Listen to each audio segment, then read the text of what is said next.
Dive into the dynamic world of high school sports. Whether you're a seasoned athletic director, a newcomer to the field, or simply curious to learn more about this exciting profession, this podcast is your go-to resource for inspiration, education, and a deeper understanding of the game-changing decisions that shape the world of high school athletics. Welcome back to AD 360. I'm Greg Vandermade. As always, I'm joined by my co-host, Scott Rosenberg. Scott, looks like you might be at a remote location today. You doing anything fun on site for this recording? Appreciate you joining us. Hey, man.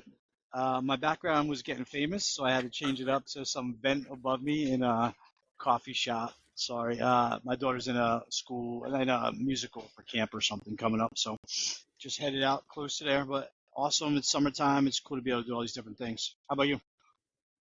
You know, I'm in a similar boat. I'm still in the same boring location, so sorry, fans. I don't have anything fun to update you for the backgrounds on that front. But, you know, summertime, you got to take advantage of it to be able to go out and do those things with your family. Obviously, we had done a great episode about being able to recharge and step away for a little bit, and it's important for Scott and I to do the same thing on our end still during the summer. So glad to see that you're able to get out, enjoy some time with the family, Scott. But regardless of location, as they say in showbiz, the show must go on. So I'm pretty excited to get talking to you about this topic. It's one that's top of mind for probably every athletic director. Hopefully we don't strike a wrong chord in talking about it too soon. And it is back to school planning. So hopefully by the time you're viewing this, you're already back in the full swing of things and we're not trying to put a damper on your summer vacation. But Scott and I are really excited to talk to you all about some back to school planning today. So with that said, why don't we go ahead and just kick things off? You know, Scott and I will be talking through some questions as we do on every episode and, you know, walking through our points of view, hopefully providing some good insights for you. So I'll start it off simply. This time of year, school's around the corner, tons of responsibilities for an athletic director in terms of back to school planning.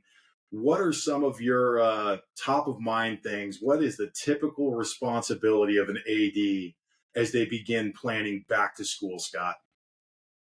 I guess I would start out with what isn't, right? I mean, in the end, it seems like there's so many responsibilities. And so I guess from my perspective, the most important thing is to stay organized and plan ahead. Because if you just let like summer roll by, you know as well as I do, it ends very quickly. It's here before you know it. And if you just put everything on that back burner, you're going to stress yourself out and it's going to become difficult for you to get everything done that you need to at the beginning. So I think creating a document for yourself that you can check off would be helpful. What's at top of mind? Schedules, making sure your fall schedules at the least, right, are all set and in place. Obviously, everything that goes with the schedule would be referees, transportation, athletic trainer, game workers. Starting to put that together in terms of like who's going to be working at games, making sure, I mean, it's football season for most people. Who's going to be your football announcer? That's not one you want to try and grab at the last minute. Figuring out who's going to be announcing your games.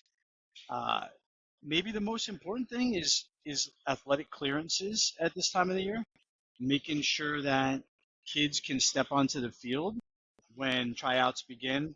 I've said this a million times probably on these episodes too. Like there is not a more emotional time of the year for coaches, parents, and student athletes than the first couple of days of practice. You know that. Like some kids have spent their whole lives getting ready to start trying out for high school, or they've spent this whole off season getting ready to try out. And man, if they can't walk onto the field and practice on day one, there's a ton of emotion that comes with that. And there's no good way to sort of like cut down on that emotion and lower the level. It's heated no matter what. So that's another one. Coaching staff, making sure that's in place. New equipment that's coming in, I would also throw in there, and then just setting up like preseason meetings with coaches, teams, and parents. All those things I would be thinking about right now. I couldn't echo you more on that. I mean, like it's same for me. You know, it was a lot of be proactive in planning as much as you can because the world of an athletic director, you can plan as much as you want. But my grandmother used to have an old saying, if you want to make God laugh, make plans, you know, because like as ADs, everything's ever changing, right?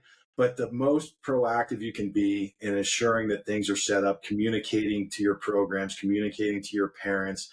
I think the athletic clearance is a huge one because every single year there was always somebody. There was always somebody. And to your point, emotions are high. They want to get back to competing. They want to be able to try and win their spots, try and get those jobs that are open. So there are times that you have to have those difficult conversations about not being able to go out and practice today because you didn't do everything that needed to be done. But from an AD perspective, you need to make sure that you are communicating that clearly in advance, providing the opportunities. I think to your point as well, when we're talking about like facility management, the school I was at, we were limited in terms of our facilities, and it wasn't just focusing on the fall sports. You were focusing on everybody that was coming back to campus and providing them opportunities. So the scheduling piece was always one of those that you had to stay on top of, make sure that your calendars are accurate, make sure that you've communicated to the various campus departments of what's going on, when it's going on. And then you're also juggling back to school items from the school side, and you're having to put that into your schedule. So I always use summer as a time to recharge, if you will. But at the same time, it was always in the back of my mind, okay, did I knock these things out that need to be ready to roll come late July, early August, to ensure that I wasn't just setting myself up for failure? The pieces you had mentioned too, in terms of just like transportation, officials, coaching clearances, making sure that your coaches are up to date, and just having every I and T dotted and crossed so that you are ready to hit the ground running, because you are going to get flooded with so many different things as you come back to school from, people that maybe had taken the summer off. So there's just a giant amount of work that goes into it. But I truly believe the more proactive you can be and try and chip away at the rock, if you will, throughout the summer, it makes it a lot smoother. Yes, sir. Agreed. Bringing down the temperature of emotional situations is really difficult, especially with that clearance process. So I've always thought that communication was important, and obviously everything else that we talked about. Talk to me about, you brought up facilities, and so especially when you have limited facilities, you're going to be getting pressure from a lot of different groups, whether it's your own teams or trying to find space for recreation departments, etc.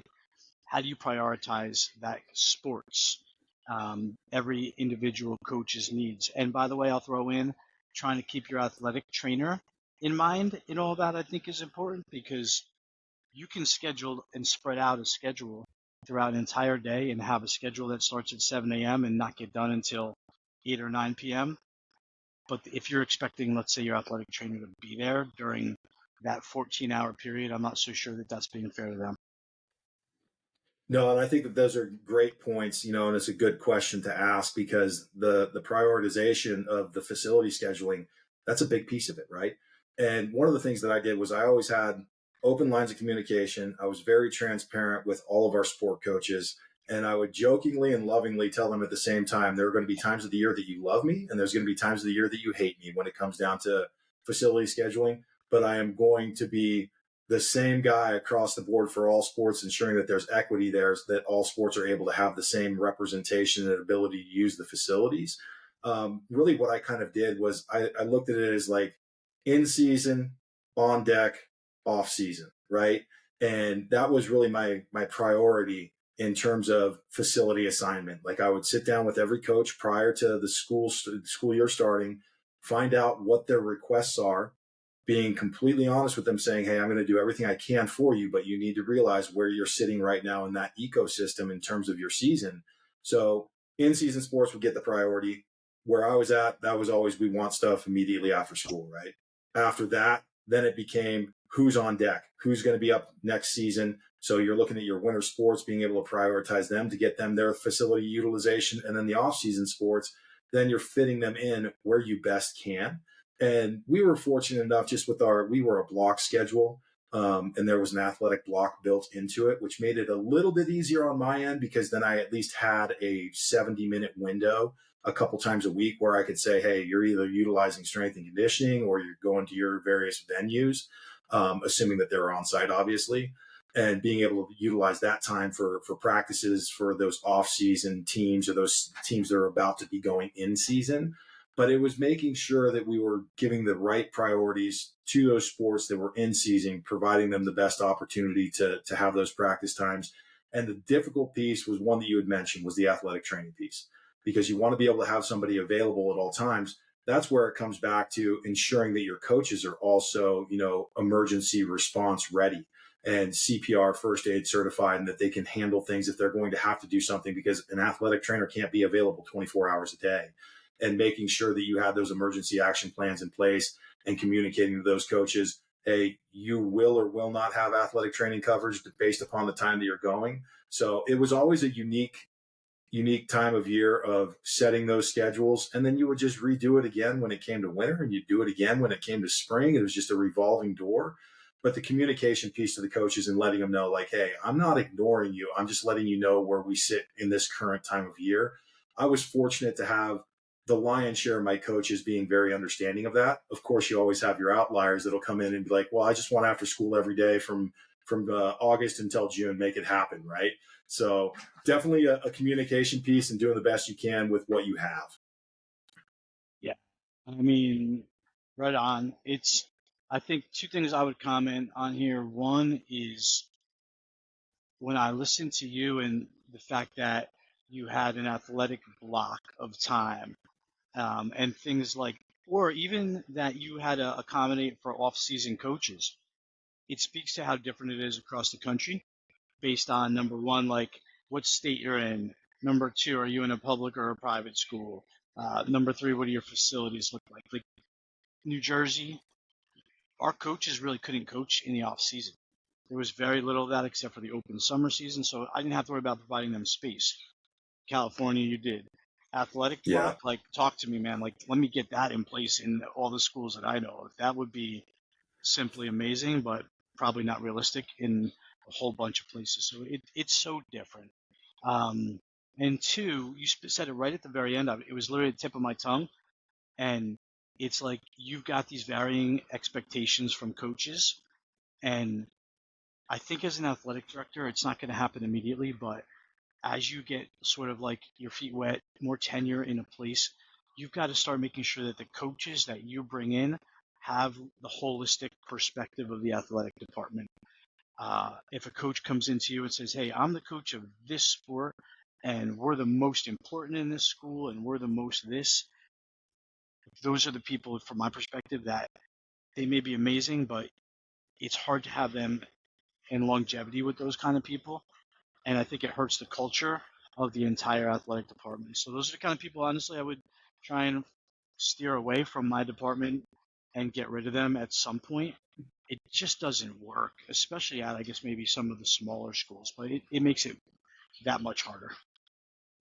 Couldn't agree with you more. I mean, you've got to take that holistic approach, right? Because we're all rowing in the same direction. We're all trying to provide an athletic department, not just a specific sport program to our student athletes and being able to serve them. So couldn't agree with you more. Next question for you that I think is always a good one for us to chat on.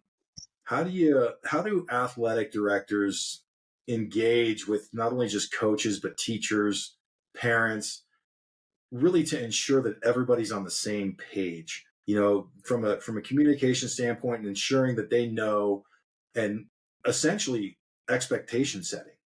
How do you do that as you're beginning the year? I mean, I think obviously over communication is important and getting all those stakeholders involved is critical in that. I mean, an AD has to do their homework from the whole school perspective. Like we just talked about a coach who's only worried about his program or her program. Now you think about an athletic director, if they have the same mentality that athletics is the most important or the only important thing in all of this, they're missing the boat too. So it's like, hey, when are SAT dates? When are ACT dates happening? When is the in the fall season? Like I don't know. When is homecoming dance?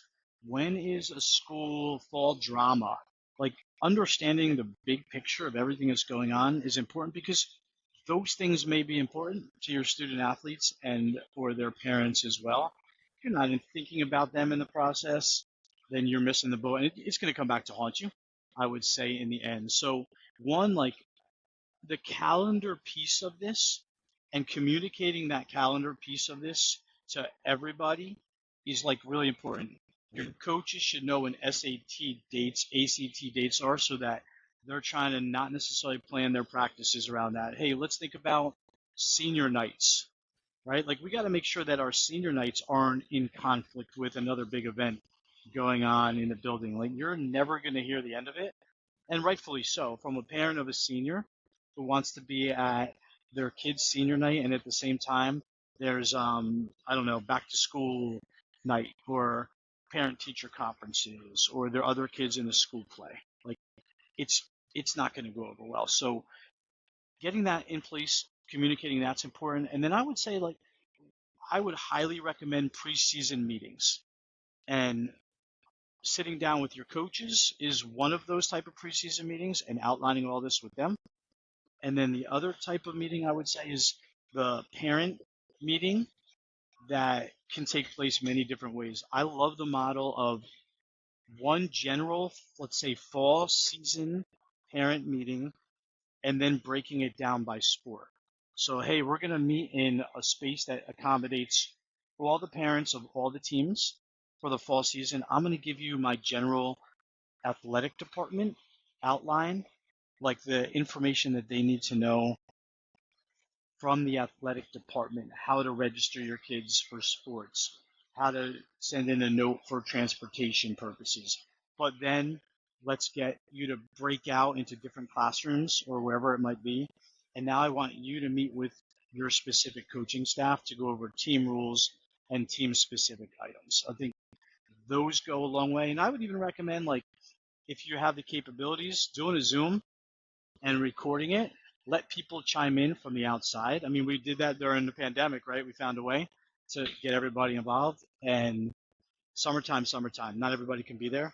So finding a way that you can communicate that out to everybody. What did I miss? I think that you just hit some great points. Like the first one that jumps out at me is when you're talking about the campus community calendar, right?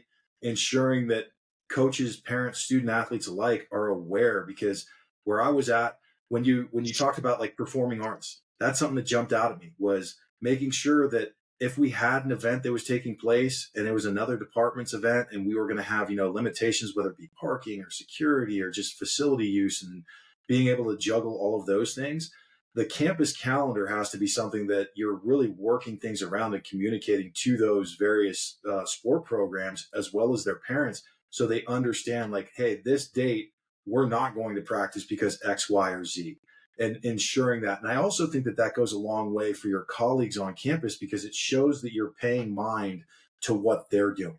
You're not just in a silo making decisions about your athletic department. Hey, we're king of the campus, we're going to do whatever we want. No, you're playing ball with everybody and making sure, like, hey, your events are important to us as well, and we want to ensure that they go well, and that we're providing you, the support on our end that we can.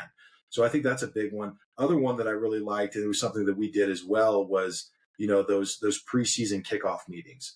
I do like the Zoom element that you had mentioned. That was obviously really relevant during the pandemic era. But I do think that it was something that I personally wish we had maybe kept that as an option, because not everybody can attend a 6 p.m. meeting on a Tuesday based on their work schedule or whatever.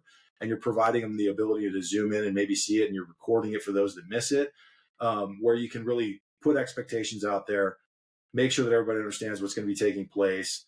I think that those are some really key elements. And then the season kickoff meetings too, where you're not just looking at it from the campus perspective, but you're also outlining everything for the program and how they will need to meet the athletic department standards, from rules, regulations, guidelines, all those things. I think that those are important elements that you need to make sure that you're scheduling and putting in place, not just for your fall sports. You should be looking at that during the summer and be like, okay, when am I doing this for my winter sports? Because you and I both know the second that boat leaves the harbor and the school year kicks off, you're not going to have the time to sit there and be like, oh, okay, I should really start thinking about winter sports now. It's only end of July. You're going to blink your eyes and you're going to open them and you're going to be like, it is the middle of October. Oh no, winter sports are about to kick off. What did I do to plan for this? So I think those are all very, very fantastic points to bring up. Two things I'll add. One, those preseason meetings you can make events out of too. Like, what about a preseason barbecue to do something like that? What if you had your meetings and then be able to like have a barbecue on campus and bring everybody together. Like they don't have to be just like stale and standing in front of a PowerPoint and then go home. Like I think you can insert some fun and some cool stuff into those meetings. And then two, I don't want to pretend like anything that we just said is easy at all. Yeah. So, I mean, a great example is listen, you only have so many play dates in a season. And so, like, you sit there and you say to yourself, well, I don't really ever want to play boys soccer back to back. Like, I don't want them to have back to back games. But does that fit into a holistic approach of, well, maybe you have to, because even though you'd like to spread it out, 2 nights from that game is something going on at this school. And that's important also. And so, like, there's so much push and pull, and your coaches are going to come back at you and say, hey, like, I can't play back to back. That's not best for my team, or I don't want to play this specific team on that date because it's an important game. And so, like, it's not easy to plan around that full school calendar and trying to make everybody happy. Like, you are going to make some people unhappy when you take that approach. It's a given. Absolutely. Absolutely. All right. In terms of the idea of budgeting, so like you've probably done a lot of your budget coming into at this point of the summer, but there's still like push and pull when it comes to the budgeting. What are some of those things, and how did you handle them? That was always kind of the X factor when it came to planning, right? Is you could set this glorious budget and you think everything's in play and you're ready to go, and something happens where equipment didn't arrive in time, or you have unexpected expenses, or there's just so many different factors that can come in where you need to be able to kind of work around those scenarios. The tough part was, like, by the time you get to the season, the budget should be set. You should have at least a good idea of where that is. I always advocated for our coaches to as many hats as they had to wear. One of them that was always important where I was at was fundraising. You had to make sure that you had rainy day funds for when those things came up. And I like what you had mentioned about making those preseason events, to where you're engaging with those parents within the program, because one of the things that we would use that is a relationship building item for coaches to get to know those families, because then when fundraising came around, they could also start to help pad their budgets a little bit, for when those unexpected expenses came up. That was one of the big things that we always kind of relied upon, was ensuring that we had healthy fundraising going into the respective seasons. Now, some were far better than others. There were some that just flew by the seat of their pants, and if something happened, they were going to hope that maybe the department would find a way to bail them out. And, more often than not, we would find ways to make things work, but it wasn't easy. So it was making sure that those coaches understood that you shouldn't be running a budget that is just razor thin. And then the other thing that was unique to the environment I was in, we relied a lot on participation fees to be able to pay for those sports. Not every family was going to be able to afford those participation fees. Therein, you've got to kind of do your diligence from a fundraising perspective to ensure that you can assist those families, because we didn't want to turn people away. So there was always kind of that level of healthy level of paranoia, if you will, as you're rolling into the season. How are budgets looking? Are we in a strong position? But I think that it's something where, if you're taking a year-round approach to your budget rather than just up seasons here, got our fees, we're ready to roll, you're setting your coaches up for success. We would constantly have those conversations, both one-on-ones as well as like department-wide. We were constantly looking at the budgets and ensuring that we were falling in line with what was projected. Obviously, there was always scenarios where things were more expensive than you thought they were going to be. And then there's scenarios too where maybe unfortunately a game got canceled, but then some of that money goes back to the budget. So you had to be creative and you had to be flexible. The budget was something that you would go by. It was basically your framework, but it wasn't rigid to the point where you didn't have some flexibility in order to take care of things that came up. And that was kind of the way that we tried to structure it with our coaches. How about you? I'm sure it was a little bit different in the setting you were in compared to mine, but how did you manage that?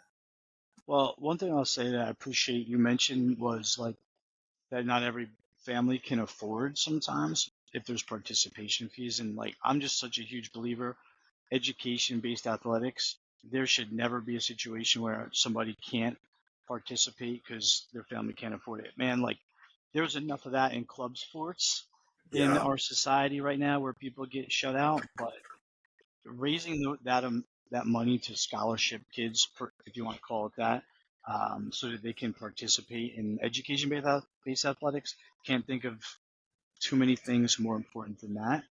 Um, yeah, I mean, listen, you said pretty much everything. There's unexpected challenges. One of the things I'm going to ask you when it comes to budgeting, I wonder how other people approach this. I've seen like two very distinct ways where athletic directors deal with their coaching staff with the budget for the athletic department. And here's what I've seen, right? You have an overall, let's say, equipment budget for the year, and you probably have attributed a dollar amount, if not on paper in your head, to like, hey, the football team, their budget's this much. The girls soccer team, their budget is this much. And I mean, in terms of equity and opportunity, that's going to be different based on equipment, how many kids, stuff like that. But do you say to your coach, listen, you have $8,000 to spend, create, let me know what you need in terms of equipment? Or the other way I've seen it is an athletic director says to their coach, what do you need? Tell me what you need and prioritize what you need. And then the AD kind of goes through and starts to figure out where the money is going to go and what they're going to spend. I have my opinion on it, but I want to hear yours first. And I think that it's a great question to ask because I'm going to go with somewhat of a hybrid. Was kind of how we handled this. Is one we would have budgets to the point where there's line items to it, and how much are you attributing to equipment? How much are you attributing to where I was at? Like you've got to build in travel expenses, or you've got to build in officiating fees. All those things that are necessary for you to be able to compete for your sport. I would sit down with the coaches and we would go through their budget and make sure that it made sense. And the other thing that we did that I was very fortunate to have was we had a phenomenal equipment manager, and he would do an audit annually of what was still available. So then we would sit there, and as you're going through a coach's budget, you have that with you as well. And the coach was provided it too. And it's like, hey, I know this girls soccer, you're going to order 150 pairs of socks. Well, it looks like your inventory still has 50 from last year. Can we bring that down a little bit? And I know that sounds almost borderline kind of like comical because you're talking about like socks or mouthpieces or whatever, but those are dollars and they add up really quickly. So it was a little bit of a hybrid was, what do you need to be able to kind of guide them and help them in the decision-making process? And at the same time, like how much money do you need to attribute to this? And then you can look at it from that perspective and find ways, just like any other, business, if you will, you've got to find ways to reduce budget where you can without cutting back on the experience. So I think it's a little bit of a hybrid. One, identify what they are thinking they need, but then two, also working with them to be able to identify areas that they could maybe reduce some of their costs. Some of those veteran coaches, I mean, like that's like a 15-minute meeting, maybe, right? Because they've been running this for so long, they know exactly what they need. They know how to work every angle of their program. Some of the more novice coaches, you got to sit down and kind of do a little bit of hand holding with them. So I think that it's a little bit in the middle on my end of how we managed it. How about yourself? How did you approach that? Well, I mean, to start off, yeah, I think everybody's going to have budget with line items. It's just a matter of how much you share that with each coach and how much you involve them. Clearly, I think they would appreciate being involved, and so I think that's important. What I found was when I took my athletic director job, the previous AD had a really big budget, and I was lucky I had a nice sized budget too, but he would say to coaches, let me know what you need. And what I found was, as like looking back, coaches completely under ordered. They actually felt bad about spending too much money. And then in the end, like there was extra money around that wasn't even necessary. So I found it actually better to say to a coach, you have $8,000. and you figure out what you need, and you're probably going to have this amount of money, let's say the next 2 years, unless something changes. So like you need to have a 3-year plan. You need to have a 3 to 5 year plan probably for your program, and here's how much you're going to have. And I felt like it was more fair to the coaches to do it that way than to have them just say, here's what I need, because it didn't seem to me that they actually asked, which may surprise people. Maybe I'm wrong, but in my place, they actually asked for less than they needed. And it was interesting for where I was at because we had both ends of the spectrum. We had the end of the spectrum that's ordering 200 pairs of socks every year and you only need 50. And then you have the other end of the spectrum where they're they're trying to be as budget savvy as possible and you're not getting enough. So it is one of those items that is just ever evolving, and it's kind of always got to be top of mind when you're talking with your coaches, and you've got to train them because so many of them they're experts in their field, but they borderline are running their own, business, if you will, in terms of like how they have to manage their funds and everything like that. And there's an education piece involved with that. There is. And the last plug I'll put in here is there's actually software. If you don't have an equipment manager, even if you do probably, there's software out there that can help you manage like what's in stock, what a team should have, what equipment might be missing. And I mean, a good athletic director and a good like head of school or business should be asking those questions. Like what is on stock if you're asking me for 200 pair of new socks? Like what do you have?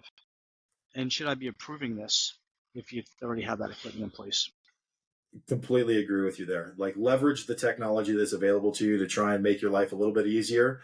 And then you can quasi automate that, right? You can pull reports and know like, oh, okay, well, we did inventory. Here's what we got left. Let's not double order things that we don't need. That's a great point. Next question for you. What are some of the unexpected challenges that you've seen kind of pop up during back to school season? How'd you handle Too many. It would be my first answer, but in general, them? I think maybe it's security issues that might change. Maybe it's new staff. Like I've seen that happen a bunch where you have a coach hired and they either leave the district, or they get another job. Like last minute coaching hires is real. Um, you mentioned equipment not arriving. There's definitely a pivot there. If your equipment isn't in, like what are you doing? And of course, I would say the better relationships you have with vendors, the more help you can get. I mean, I needed a couple football helmets one year, like extra large in terms of football helmets. And I actually had a guy who wasn't even my salesperson at the time, like I dealt with him in the past, who was able to like get me a couple of helmets last minute when my own vendor who I had been using couldn't. So like relationships with vendors can be key there, or relationships with other athletic directors. Because there's points where you know what? Like, I need a piece of equipment. I need something for my pole vault pit. I don't know. Like, there, there are ADs that surround you that may have extra at the time and maybe actually be able to lend it out to you as you're waiting for that product. So, I mean, like, I remember lacrosse nets. I couldn't get lacrosse gold nets quick enough, and one of my colleagues bailed me out because he had a whole bunch of extras around, and then I got them to him when the time came. So, equipment's a real thing. And then last thing I'll mention would be like structural. There are times when you've tested your scoreboard, all of a sudden your scoreboard doesn't work. Something's going on with your bleachers. There's structural stuff just like in your own house that you can't really plan for. And there's times when you have to pivot based on those things. But obviously, the more you test, the more you check in advance, the more likelihood that you figure those things out earlier than later. I think those are phenomenal ones to really kind of touch on. I'm going to fall in line with you in terms of items not arriving. That was always super stressful. We had one year where home uniforms didn't arrive in time, so then you got to coordinate with the athletic director that you're playing. Even though it's our home contest, hey, can you guys go darks and we go lights? I don't have my stuff here, and it's not anticipated to be here until after our contest. So that becomes like the communication piece you have with your colleagues and the ads that you're working directly with. I would say that one that I want to add in there that was always a stressor to me was the game management personnel and somebody last minute, to your point with like coaching changes, we dealt with those, and those were always stressful in themselves because then you're relying on whoever the number two was. hey, can you step into this role? I'm going to be there to assist you. Whatever I need to do, I'm going to help out. That's always extremely stressful. But then the game management piece, there were times where we had people that were committed, they were on their way. They got stuck in traffic. Southern California, they can't do anything about that. They had to just deal with what they were dealing with. And there would be times where it's like, hey, I left way early. I had more than 2 hours to get here, but there's an accident on the freeway. What am I going to do? And you have to be able to make sure that you're versed enough to either A, yourself step in, or you have somebody that you're working with that you can rely on to be kind of that on call, if you will. Those were always kind of my big stressors. I remember when we would have contests in the beginning of the year, the thing I would always look for was the ambulance. Did the ambulance make it in time for the football game? And that was like one of the first things I'd check. I always knew what time they were showing up. Okay, the ambulance is down there. We're good. Oh, all right, I just saw that our announcer checked in, or I saw that, our clock workers are there. Those were the things that are like behind the scenes that people don't realize that are real stressors, because then you've got to either step in yourself or find a way to manage it. So it's a big game of making sure that you are prepared for the unexpected. I know you and I have said this a lot. You've got to plan for the most random things happening, and that's the best way you can set yourself up for success as an AD. And I think that's a good segue to new athletic directors. I met with one yesterday, and she was like, "Man, I'm drinking from a fire hose right now, and what can I do to try and like be ready to go?" So, talk to me a little bit about the approach, maybe with a new athletic director as opposed to an experienced one here as at the beginning of seasons.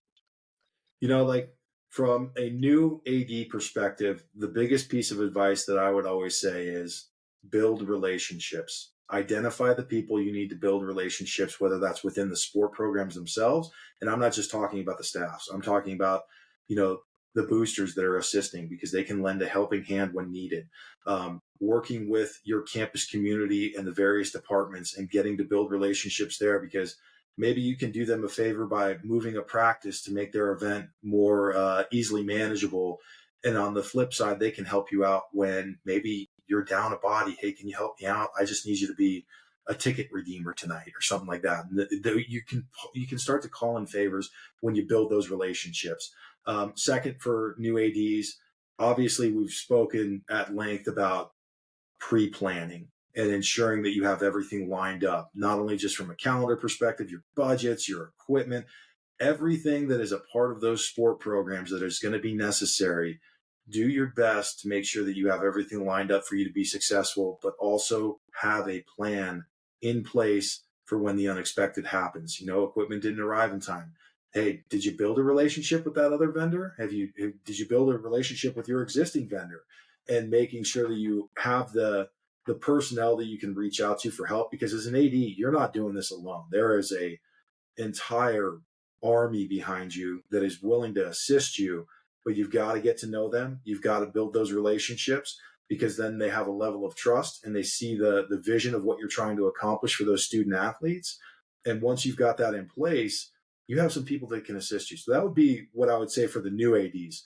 For the veteran ADs, and they're the ones that are savvy and they know what they're doing, I mean, you got to just keep being mindful and not fall asleep at the wheel, if you will, because you start to do this so many years in a row, it almost becomes, at times, there's certain elements of it. Obviously, it's a job that is never the same day to day.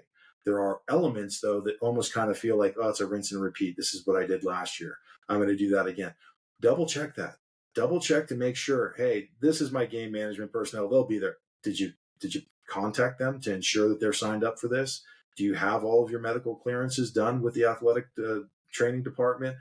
Are you sure about eligibility? Can you have all those things done? And just make sure that you're staying on top of the items that you already know how to do. Just don't let small things slip through the cracks, because then next thing you know, you got to go and explain to a football coach or a girls volleyball or whomever during the fall, hey, that was a great game. Unfortunately, I got bad news. We're going to forfeit it because that kid wasn't eligible. And you don't want to have that conversation. So for the newbies, I would definitely say those rookie ADs, relationships are very vital, and work on building them. I know it's difficult because you're so busy and you're drinking from that proverbial fire hose. Spend the time to get to know those that can really help elevate your department.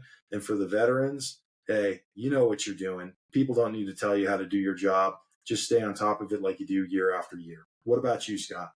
Those veterans, I would say, like avoid Groundhog Day syndrome, right? Where you get complacent, and I think those were fantastic answers. I really think so. Listen, for the new ADs, not everything's going to go right. There's going to be mistakes. Try and make sure that the critical ones aren't mistakes, like the bus, the ref, the schedule, the team arriving, not crossing on the highways. But you just gotta you have to expect that not everything's going to be perfect. Like positivity, the energy that you put out to the universe as a new AD, and confidence, I think will go a long way, even when mistakes happen. How you handle a mistake uh, becomes important because they will come. And it's the honeymoon period. Let me say this loud and clear as an AD that's new to a district. You are in the honeymoon period for things that you need. So ask. Like if you need something, you're probably not going to find a better time for somebody to approve stuff than when you're new. And so whatever you need, I would not be shy about asking for those things right then and then work towards them if you get a no. Absolutely. I think that those are great points. And I really appreciate you taking the time to chat with us today. I do like your new location. It's pretty it's got a nice ambiance to it. Maybe we have you start going down there and you got to do travel all the time. We just have you be the traveling roadshow, if you will. Local Cafe, LOKL, Morristown, New Jersey. I'm not getting paid for that. Good place. Oh, well, that would fall into our name, image, likeness episode that we had talked about, working with those local businesses, Scott. Well played, my friend.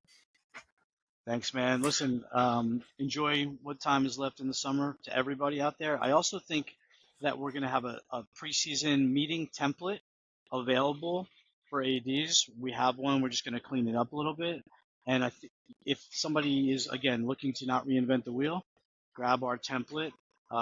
If not, use AI to create your own template like we've talked about in the past. You don't need to just create everything yourself.